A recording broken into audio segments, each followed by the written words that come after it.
સુરતનું એક એવું મંદિર જેનું માળખું શાસ્ત્રોક્ત યંત્ર પર આધારિત છે, જ્યાં 108 કમળ પર વિરાજે છે ત્રણેય શક્તિરૂપા દેવીઓ અને શિખરે છે એક આવું યંત્ર જે સફળતા, શાંતિ અને સમૃદ્ધિ આપતું કહેવાય છે. આમ જ મંદિર નહીં, આ છે એક શક્તિ સ્થળ. તો આવો, કેમ છો સુરતના આ ખાસ એપિસોડમાં જાણીએ આ મંદિરની રહસ્યમય રચના અને યંત્રની શક્તિ વિશે.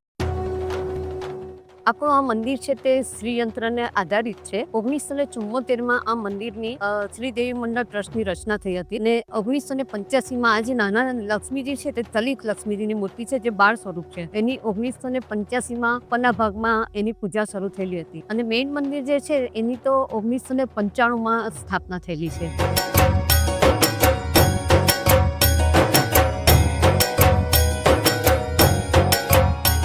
આ મંદિર માનવ શરીરની રચનાને આધારિત છે અને વિજ્ઞાનને આધ્યાત્મને પણ જોડતું છે. એટલે દરેક મનુષ્યમાં કુંડલી શક્તિ હોય છે. એટલે આપણે આજે કહીએ છીએ તો અહીંયાથી આપણી કુંડલી શક્તિ જાગૃત થાય. કુંડલી શક્તિ જાગૃત થાય એટલે તમારે યજ્ઞ કરવું પડે. યજ્ઞ કરવા માટે કર્મ કરવું પડે અને કર્મ કરવા માટે આહુતિ આપવી પડે. એટલે આપણે જે જઈએ છીએ તે ત્યાંથી હવન કુંડ આવશે. એટલે આ જે 3.5 આંટા છે તે આપણી કરોડરજ્જુ છે. એટલે અનાયાસે આપણા નીચે દેવી જે સ્થાપિત છે તેની પ્રદક્ષિણા પણ થઈ જાય છે આપણાથી. આ તમે જે નીચે ગઈ ને તે મારા સસરા છે, એટલે સ્વર્ગસ્થ પૂનમચંદ શાહ છે જે આદ્ય સ્થાપક મંદિરના. એમને સુરતને પોતાની કર્મભૂમિ બનાવીને એમને એમ થયું કે સુરતનું ઋણ મારે અદા કરવું જોઈએ. એટલે એમના માટે એમને વિચાર્યું, એમને માતાજીની ઉપાસના કરતા હતા એટલે એમને શક્તિ હતી. એટલે એમને જે સ્ફૂર્ણા થઈ કે હું આવી રીતનું કંઈક બનાવું અને શ્રીયંત્ર એમને કોઈએ કે ગિફ્ટમાં આપેલું હતું તો કે મને જે મળ્યું છે તો હું સુરતની જનતાને જ અર્પણ કરું, સદાય જીવંત રહે.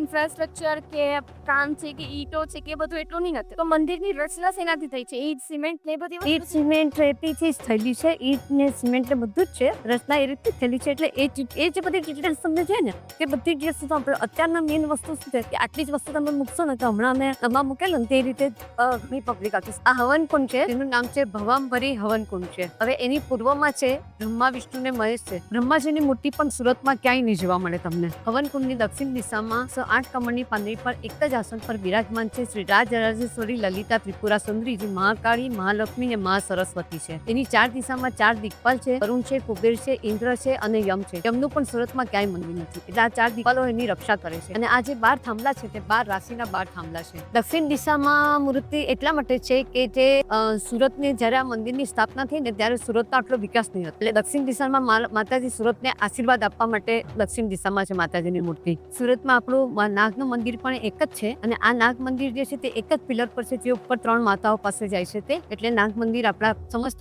મંદિરનો ભાર વહન કરે છે અને અહીંયા નાગ નાગરનું જોડું પણ છે. આ શ્રીયંત્રનું સ્ટ્રક્ચર છે. શ્રીયંત્રના 9 ચક્ર છે. 4 ચક્ર શિવના, 5 ચક્ર શિવાના. શિવ ને શિવા અભેદ છે. પહેલું જે ચક્ર છે તે જે 3 સમચરો છે તે બ્રહ્મા, વિષ્ણુ ને મહેશ છે. બીજું ચક્ર છે તે કમળની 16 પાંદડી છે. એ ચંદ્રની 16 કળા, ચંદ્રની કળા છે. ચંદ્ર એટલે આપણને આનંદ, ઉજાસ અને પોષણ આપે છે. ત્રીજું ચક્ર છે તે સૂર્યની 8 કળા છે, જે સૂર્યની કળા દર્શાવે છે. સૂર્ય એટલે સાક્ષાત દેવ છે. સૂર્યની ઉપાસના કરનાર દરિદ્ર નથી રહેતો. અને સૂર્યનું બીજું સ્વરૂપ છે અગ્નિદેવ. અગ્નિદેવના 2 બળ છે, સૂર્ય અને ચંદ્ર. એટલે 3 દેવો આવી ગયા, 3 દેવી આવી ગઈ, સૂર્ય અને ચંદ્ર આવી ગયા. હવે ચોથું ત્રિકોણ છે. ચોથા ત્રિકોણ થી 8મા ત્રિકોણ સુધી જે છે તે 43 ત્રિકોણ છે. 43 ત્રિકોણ એટલે મારુતો કહેવાય. મારુતો એટલે વાયુના પ્રકાર. એમ કહેવાય કે જેને જગતમાં વાયુ છે તેને જગત જીતી કહેવાય. એટલે પ્રાણાયામનું મહત્વ અહીંયા આવે. આ 43 યોગીનીઓ છે. એટલે અહીંયા એની પૂજા, ઉપાસના, આરાધના થતી. અને 9મું ચક્ર જે છે તે બિંદુ છે જે શ્રી સમસ્ત જગતની પ્રચંડ શક્તિ છે, જે શ્રી રાજરાજેશ્વરી લલિતા ત્રિપુરા સુંદરી, એને આપણે બિંદુના સ્થાને સ્થિર કરી અને એની કૃપા પામવાનો પ્રયત્ન કરેલો છે.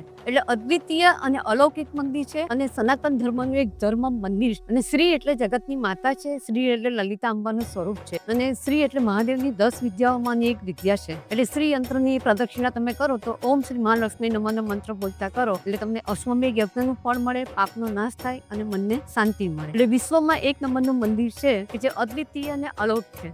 આવું અનોખું અને શક્તિ સ્થળ મંદિર સુરતમાં હોય એ આપણા માટે ગૌરવની વાત છે. જો તમને આ વિડીયો ગમ્યો હોય તો લાઇક કરો, શેર કરો અને તમારા વિચારો નીચે કોમેન્ટમાં જણાવજો. અને હા, આવા જ વધુ સુરતના અજાણા ખૂણા અને રસપ્રદ સ્થળો જોવા માટે કેમ છો સુરત યુટ્યુબ ચેનલને જરૂરથી સબસ્ક્રાઇબ કરો. ફરી મળશું એક નવા વિડીયો સાથે, જ્યાં સુરતને જોઈશું એક નવી નજરે.